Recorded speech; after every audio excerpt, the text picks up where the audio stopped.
Primero comienza presentándose. Buenas tardes, soy Franklin Cepeda Astudillo, historiador. ¿Cómo ha sido su experiencia con los pases del niño desde su niñez hasta ahora?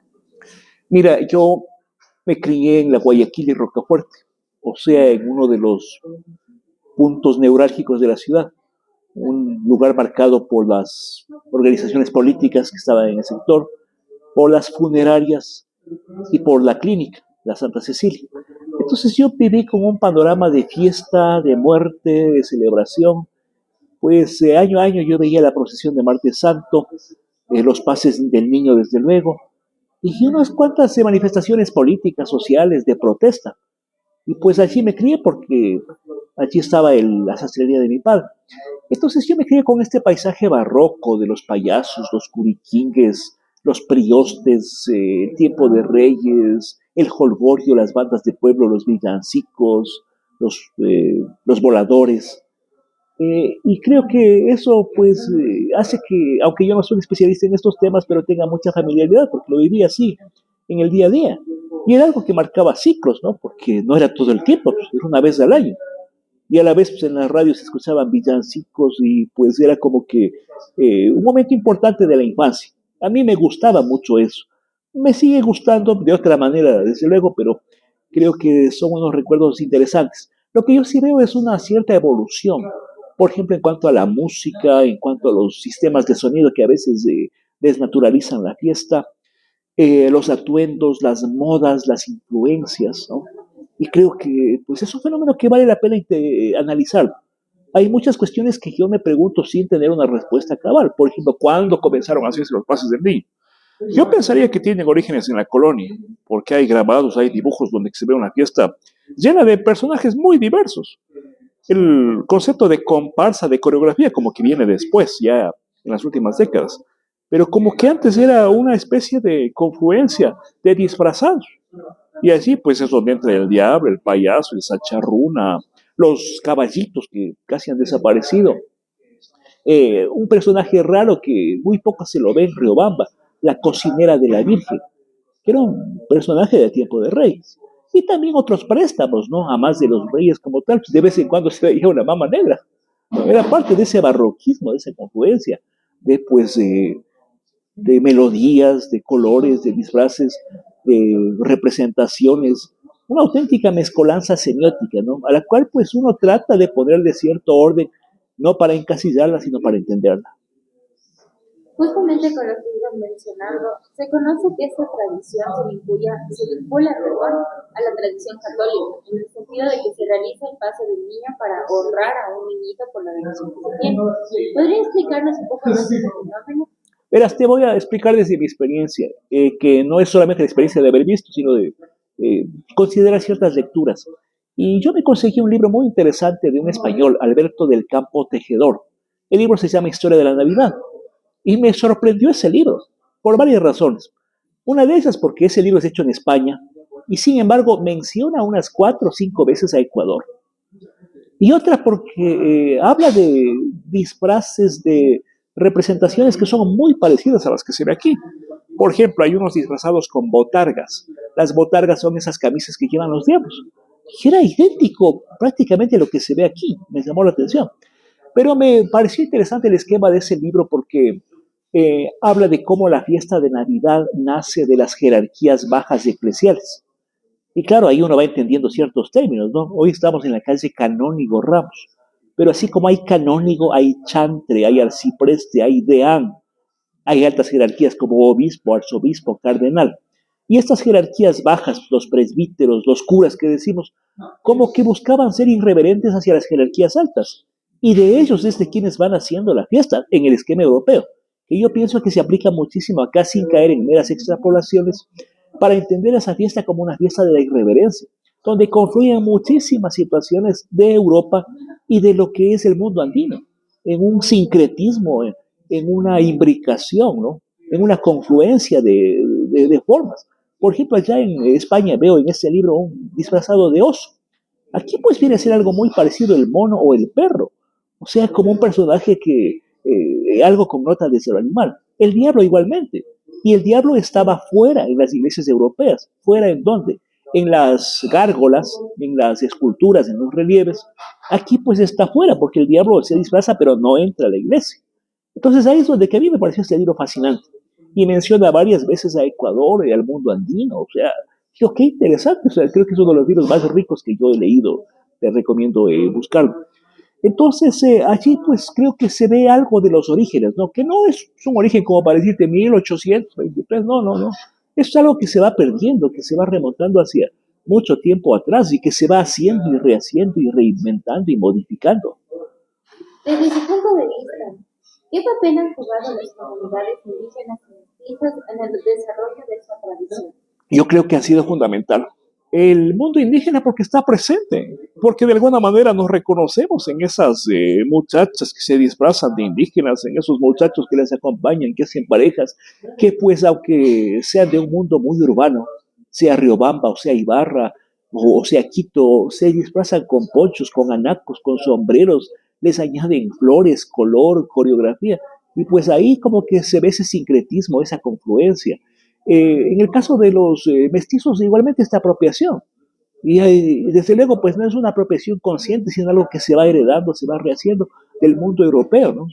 En este caso del demonio, pues que tiene una expresión particular en el caso de Riobamba, porque hay demonios en Tungurahua, pues hay en Sangolquí, en Alangasí, por ejemplo, ¿no?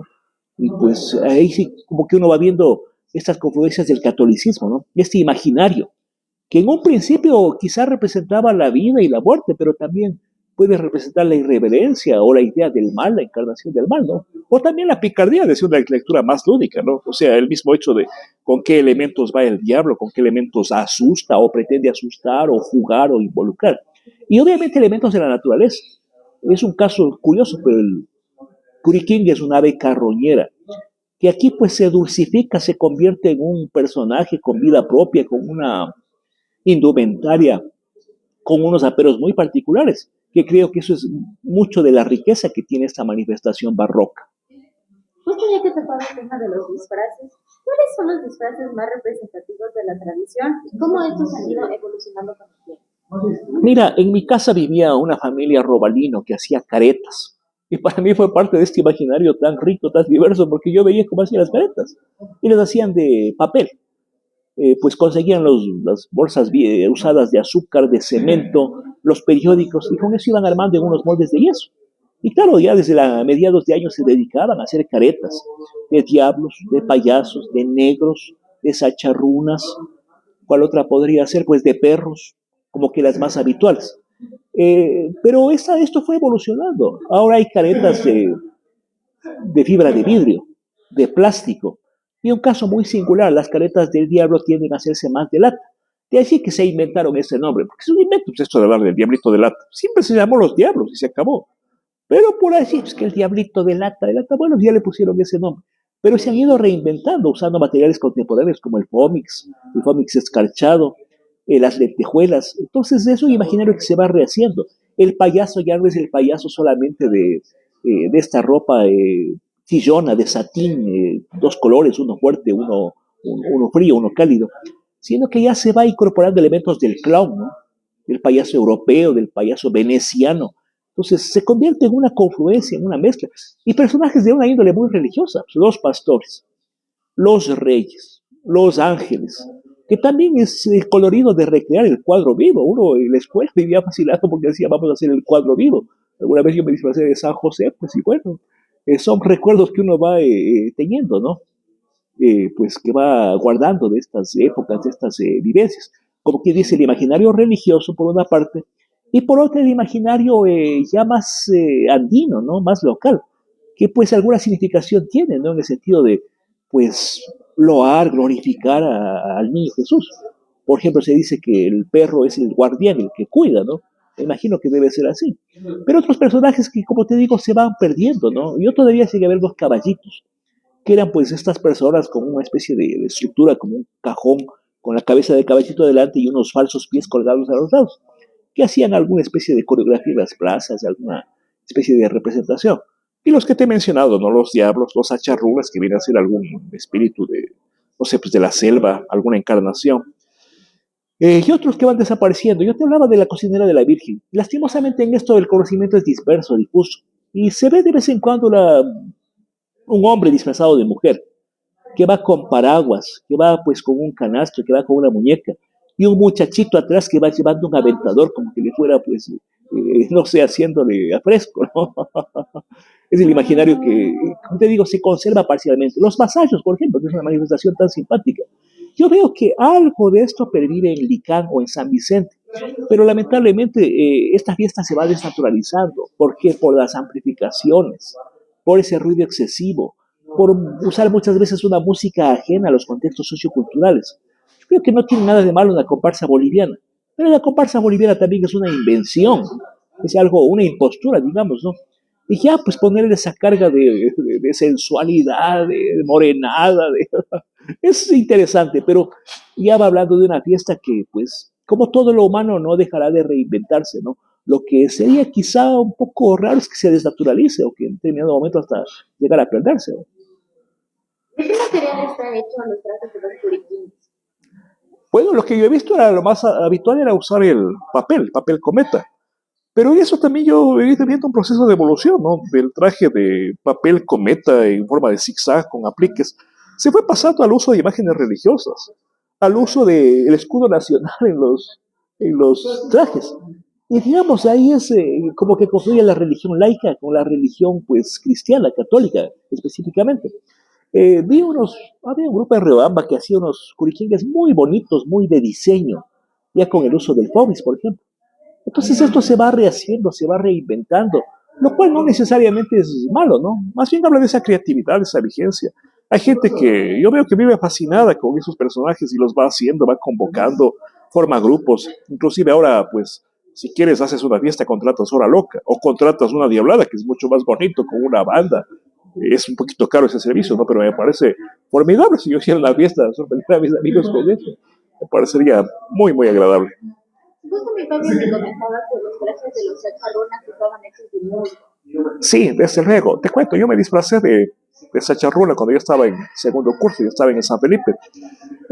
Lamentablemente no tengo una foto de eso, pero en ese tiempo se usaba el musgo. Y era un poco caro, ¿por qué? Porque era demandado para los pesebres, ese musgo gris, que entiendo que se prohibió, así como se prohibió el uso de la palma de cera en Semana Santa, porque causaba un perjuicio al ambiente, ¿no? Son plantas en cierto riesgo de extinción, entonces se vuelve más delicado.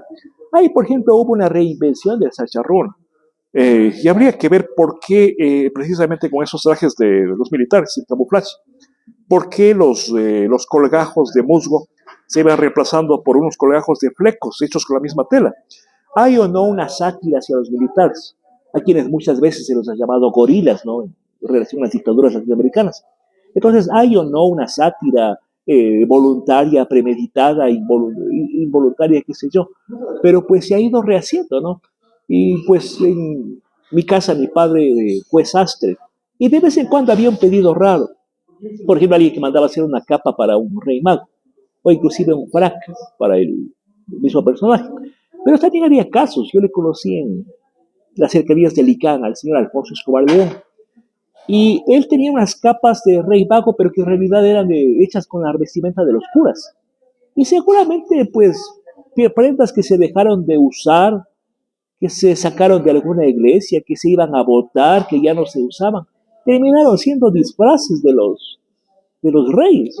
Era una cosa interesante, pero en el tiempo del Corso de Flores, que era un desfile que había el 6 de enero, que era un desfile de la irreverencia, que tenía momentos muy hermosos y también muy vulgares, pero así había unos curas que se disfrazaban con unas ropas exquisitas, inclusive con estolas de verdad. Entiendo que es prohibido que un seglar se coloque una estola, pero se las conseguían de cualquier parte y con un pedazo de trofeo y hacían como cáliz.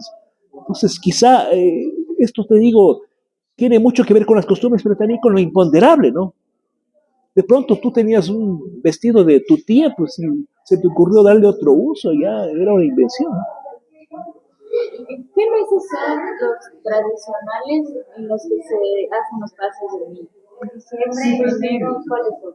Verás, yo diría diciembre y enero. Hasta hace unos años había los niños carnavaleros y los pases del niño se prolongaban hacia el carnaval como tal. Es que era tal el gusto que las misas de niños se seguían dando.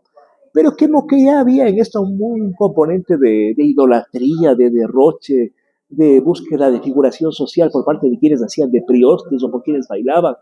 Entonces como que esto dejó de, o sea, se prohibió, no se llegó a limitar, pero había los niños carnavaleros. Yo tengo una cierta postura crítica hacia las declaratorias como patrimonio, pero hace unos años que pues se declaró patrimonio de Riobamba el Pase del Niño, hubo una manifestación muy bonita que la hizo la universidad. ¿Por qué? Porque pues era, ¿qué te digo? Pues muy pensado, ¿no? Unos grandes grupos de cada tipo de disfrazados. Y me parece que fue un Pase del Niño, por decirte, en el mes de julio. O sea, una época fuera de lo habitual, pero la manifestación fue muy bonita, como que uno lo sentía así como algo que es muy encarnado aquí. Y a esto debe sumar de ciertos personajes que son típicos de algunas partes de la región interandina. Me refiero a los danzantes, que hay en Imbabura, que hay en Pujilí y que hay en Chimborazo, entiendo que también en Cayar. Pero el danzante de Chimborazo, el danzante de Yaruquíes tenía una peculiaridad, que iba con trajes cubiertos de monedas de plata, hasta los años 60. Eso pues por alguna razón dejó de usarse, pero era una cosa tan singular de Chimborazo, con un tipo de penacho que no era tan elevado como esta, no sé, este artefacto de los danzantes de Pujilí, pero que era bonito porque era con usos o era con plumas, con figuras de hombre y de mujer. No, pues mucho de eso o se ha perdido o se ha reinventado o de pronto pues se van reemplazando estas joyerías, estos oropeles, por tapices, por motivos ya tejidos, ¿no? Industriales, seguramente. ¿En qué año se declaró patrimonio cultural los pases del niño para Riobamba? No tengo ese dato claro, pero ya es algo del siglo XXI. Y en esto te digo, hay mucho de observable, ¿no? Hay un trabajo muy importante que lo hicieron tres autoras, una de ellas es Susana Freire, sobre la Mama Negra, sobre la Diablada de Pízaro y alguna cuestión más. Y llegaron a la conclusión de que en esos casos, en la Taconga o en Pízaro, la declaratoria hizo más mal que bien, porque se comercializó, se incentivó mucho pues el consumo del alcohol, la trivialización de la fiesta, unas multitudes pues, que terminaban copando Pízaro más que los mismos pizareños. Entonces, eso pues también tiene aspectos disfuncionales, ¿no? Que cabe la pena tener en cuenta.